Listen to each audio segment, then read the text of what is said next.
Hi, and welcome back to my YouTube channel series on builds for the Murkmire patch. This build is going to be my Magicka Sorcerer build, the Utility Sorc. And this is one of the builds that I would say you could bring into trials, just because of the utility it provides everyone in the group. Okay, let's get right into the skills here. For skills, on the front bar, our damage bar, we are going to be using Crushing Shock. Why Crushing Shock? Because enemies hit while casting are interrupted, set off balance, and stun for 3 seconds. So that is a guaranteed off-balance interrupt that will buff the rest of the group's DPS. Also, it saves you the trouble in certain fights where the tank might need to be running Crushing Shock. You could also have a Magicka Sorcerer running Crushing Shock, and that would take that would help the tank with its resource pool. So that would be our primary spammable. It is the morph of Force Shock in the Destruction Staff tree. You could either go Force Pulse or Crushing Shock. Crushing Shock is the utility version, and Force Pulse is the DPS version. The DPS difference is minimal. I have uploaded videos of one video of almost a 43k parse with Crushing Shock.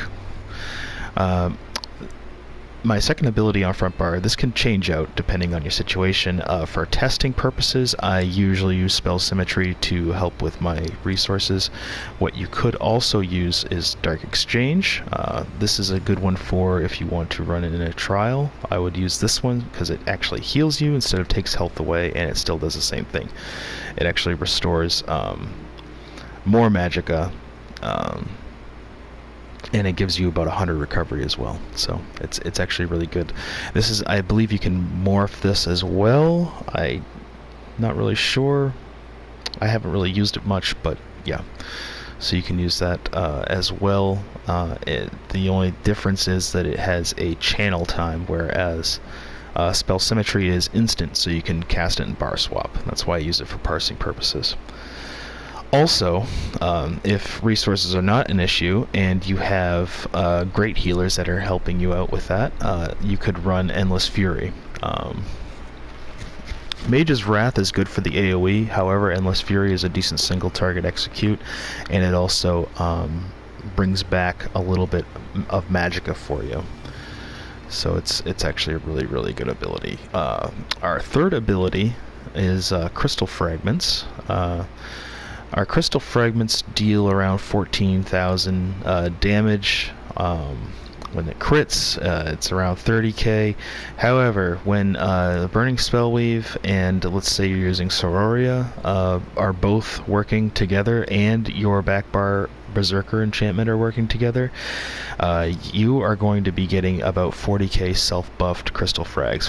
I've seen 42 this patch on my Magicka Sorcerer, so that is a big boost of damage, and when you only cast this when it is procced, and in this patch it turns color, so you know it's not just the sound and the visual effect on your hands. You can now actually see it visibly on your damage bar, which is very important. Our third ability will be Inner Light. This could be a flex spot if you wanted it to be. I don't. I prefer the max Magicka on the front bar for the extra damage, because we all know that Sorc math means more Magicka equals more damage. And Inner Light also has it basically in the Mages Guild. The more Mages Guild abilities you run, the more Magicka you have. So that's another reason why we run that. Our fourth ability is Bound Aegis. You could replace this as your shield if you would like. I personally would not. I would keep the max Magicka. This right here, basically you click the button, it's a toggle now, and it increases your block mitigation by 36% for 3 seconds. Almost useless. There's certain instances where you do have to block, like in VMAL when the AoE comes during ad pulls and you need a block. Sometimes it's good to know when to hit that, and then you can hit that mitigation also on Rakat. He jumps and he knocks people back. That also does damage. If you click this just before that happens and block, then it works out pretty good. Gives you minor ward, minor resolve, increases your spell and physical resistance by about 1k, a little bit over that, 1.3k. And while slotted, your max magic is increased by 8%. So, very, very good. Let's see, and our ultimate is going to be the Greater Storm Atronach. This is for the utility build. For other applications, I would suggest, since you are... Well, I mean, in this build, yeah, you'd run the Greater Storm Atronach because the synergy that they get, that the group gets, which is Major Berserk. It's one of the only sources of Major Berserk, and increases their damage done by 25% for 8 seconds for one ally, but it's whoever activates the synergy. So they get 25% extra damage done just because of you. Back bar. This is our damage over time bar, or a dot bar, I guess you could call it. AoE, whatever you want to call it. We use Blockade of Fire. It has a chance to do more damage if the enemy is burning, and more than likely the enemy will be burning because of your spammable, which causes the burning status effect. That would be in the destruction tree. I'll just read this real fast.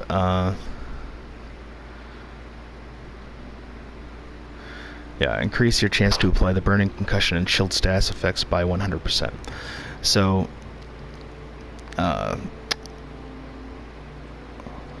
Crushing Shock does cause the burning status effect, and that buffs up your elemental blockade. Haunting Curse, great ability to have. It's just a couple of explosions that do about 12k damage. That does get amplified if you are fully buffed, and you have your max spell damage, which should be around 4k fully buffed. Liquid Lightning. So basically what you're doing here with Haunted Curse, I forgot to mention, you're casting this, the way I do it is every other rotation, kind of like with Elemental Drain. You're basically casting it when you cast Elemental Drain, if you're self-buff DPS testing. So every other rotation, just let both the explosions go off, wait, and once you get going on your back bar again, make sure you cast it.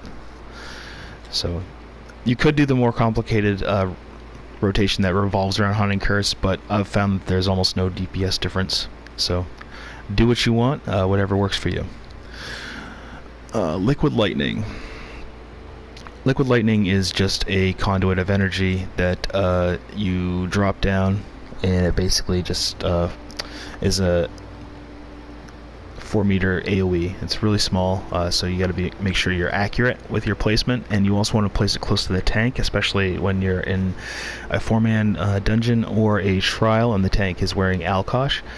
You want to make sure that AoE is not only hitting the boss, but is right in the tank's radius in order for the tank to be able to activate the synergy and debuff the enemy with Alkosh.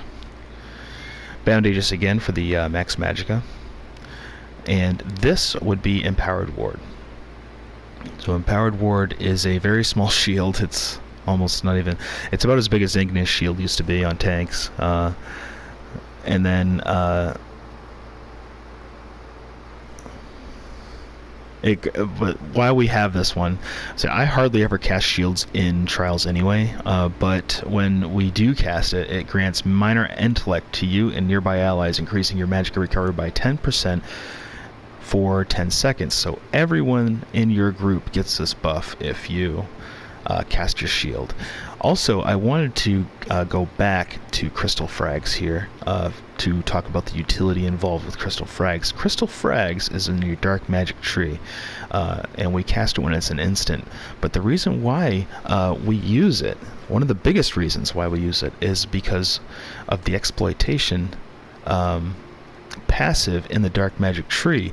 When you cast a Dark Magic ability you grant minor prophecy to you and your group, increasing your spell critical by 1,320 for 20 seconds. So that right there, I believe crit every 209 is 1%. So it's somewhere around like 6.5%, 7%, something like that. Extra crit for your entire group. So it's a really amazing ability or passive, and Crystal Frags does a ton of damage. Now I'm gonna go over the rotation really fast here.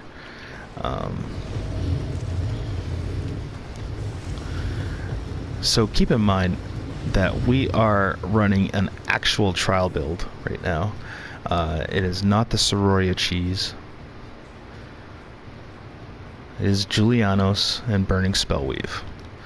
So one's craftable, one is found. There's no trial sets involved in this particular, except for the VMA Inferno. On our Inferno, we are running the weapon damage. On our front, we are running the flame. We are a Dark Elf. So I'm going to go through the rotation here real fast.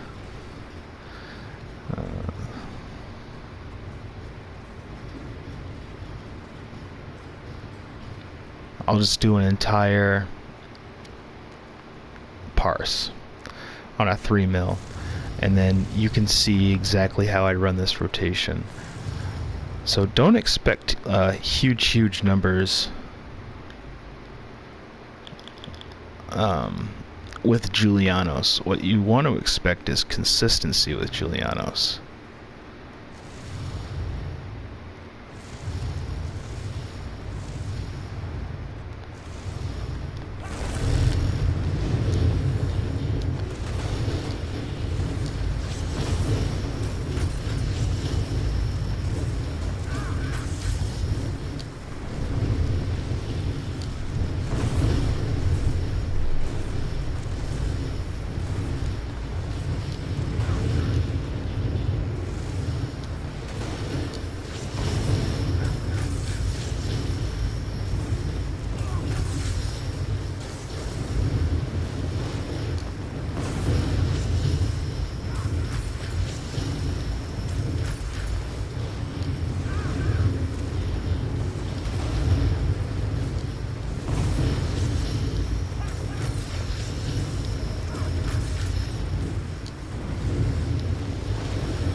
So you can expect somewhere around there running a non-cheese build designed specifically for trials. In between 38 and 40k. Now, just for shits and giggles, pardon my language, we are going to do a quick parse with Sororia instead of Julianos, and I'll show you the difference. And the reason why we're not using Sororia for this particular build is it's because in certain situations Sororia actually lowers your DPS, and the reason for that is that Sororia is a stack and burn set. But for stack and burn fights, I will show you what you can expect with this build.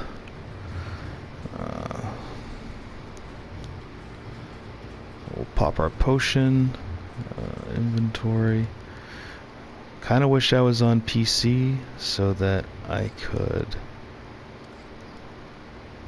just do this with one click, but I'm not, so I can't. Alright, here. And such is a mystery. standing on my feet, so hard when I try to be me. Yeah.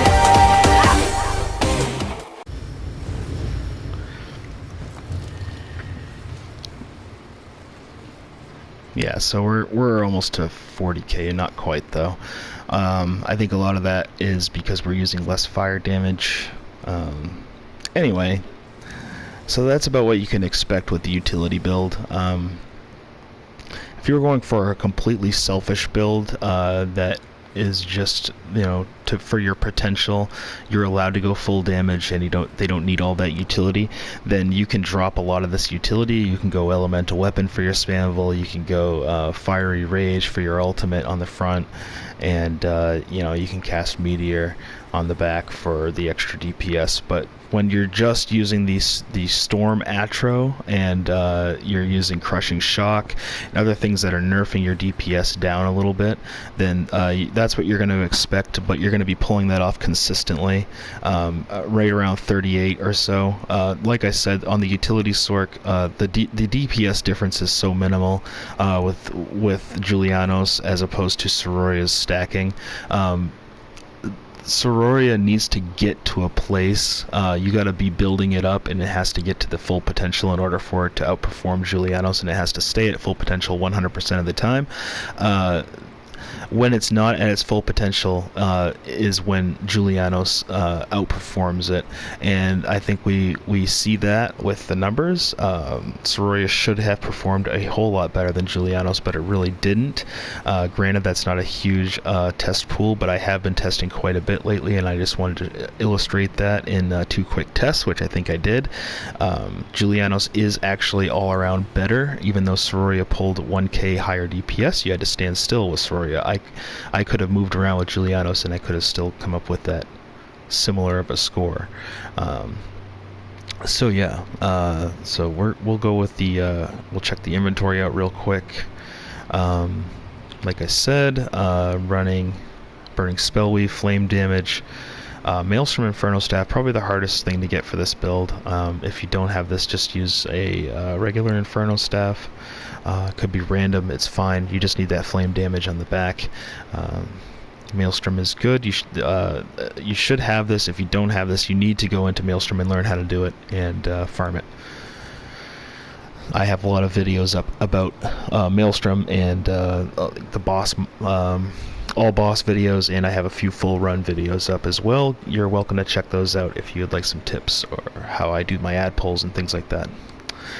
Zan is important as well. You need to get into Scalecaller Peak. You need to get this out of there. You're going to transmute it, that's fine, but you want divines on as many pieces as possible.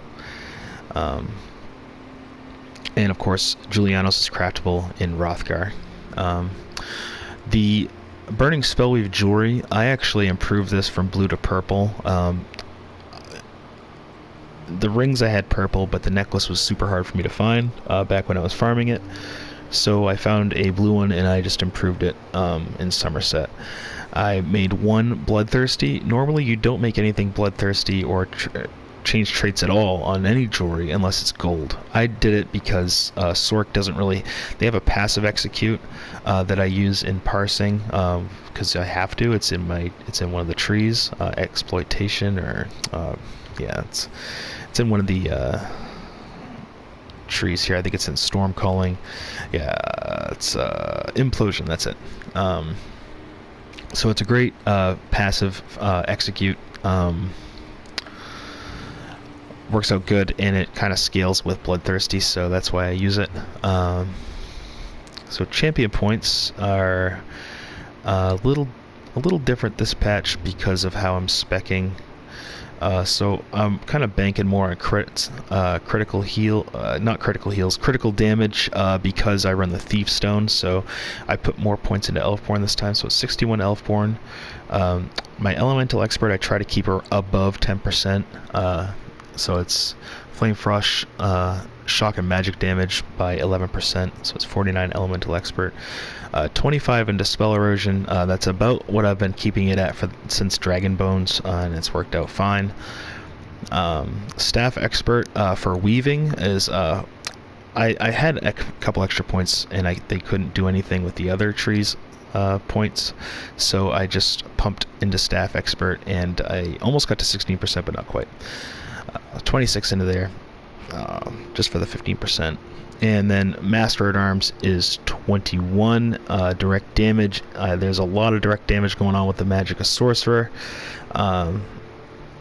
There's your light attacks are direct damage, and your force shock or force crushing shock is direct damage. Yeah, so you do have a little bit of direct damage in there, and it's good to have. This will scale with Staff Expert as well, so you'll be getting pretty good benefits from that, especially if you're hitting all your light weaves. Thaumaturge we did bring up a little bit this patch. We brought it up to 48. Basically just to like the burning status, and there's a couple other things too. It does scale with your Wall of Elements. It does scale with your Liquid Lightning, and pretty sure it scales with Haunting Curse. I think Haunting Curse scales both with Thaumaturge and Master at Arms. And I think it also scales with Elemental Expert because it's magic damage. So, all these different trees sort of help all your abilities that you have for the utility Sorc. Red tree is subjective for trials. I always run 37 into Shadow Ward, 37 into Tumbling, 1 into Shade because I want the Treasure Hunter, because I don't know, I just like seeing nice stuff in chests, and these two things actually really do help you, especially in VMA and VHOF. Tenacity brought up to 76 because at 75 it's 14 flat, and I wanted to make sure it was 14%, so I brought it to 76% for Tenacity, even though I don't really heavy attack very much at all, and it's all just honestly light attacks if I can help it. Arcanist is up to 85 because I had extra points. Warlord is at 34 because just things like what if the Hulk screams in VMAL at Rakat, and then you have to break free. So there's that. But yeah, so that's my champion tree. The character sheet doesn't look very good on the back bar. On the front bar, it's okay. We're not quite at 40k. We're not quite at 40k max Magicka, but that's because we are running 2 health glyphs on my monster set. So we have health here and health. Nope. Okay, we're running 2 health glyphs. So we got one on my Jerkin of Julianos, and we have one on the mask as well. So we'd be at about 40k without that, but we'd be at about 15k health. So it's a trade-off. I prefer to be where I am right now for health, and I believe I put an extra health glyph on my chest because I was the interrupter in Asylum Sanctorum, and we were doing a +1 or +2, I can't remember, but anyway, I was the interrupter, so I wanted to make sure that I had enough health. We are a vampire. I'm probably going to cure this at some point. It doesn't really matter to me too much. The recovery's not an issue. I run the Thief Mundus. If you were to run, let's say, the Lover, you would probably hit a little bit harder on a dummy, but it would go down in a raid. It would get diminished. So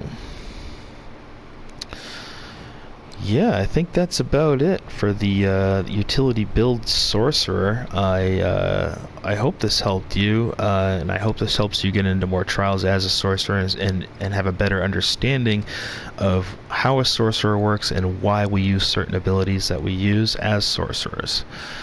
So anyway, you take care. Have a great rest of your day. or night, depending on when you're watching this. If you haven't already, please subscribe. What could that hurt? It's free, and you get more content, and you'll be able to see it first when I pop on a video. I also have a Twitch that I stream regularly on. I will be coming up with a schedule shortly for that. I probably will include the link in the description here, even though I don't do a whole lot of Elder Scrolls streaming, just because the servers are already bad, and any type of extra lag is just terrible on Elder Scrolls. But yeah, anyway, take care.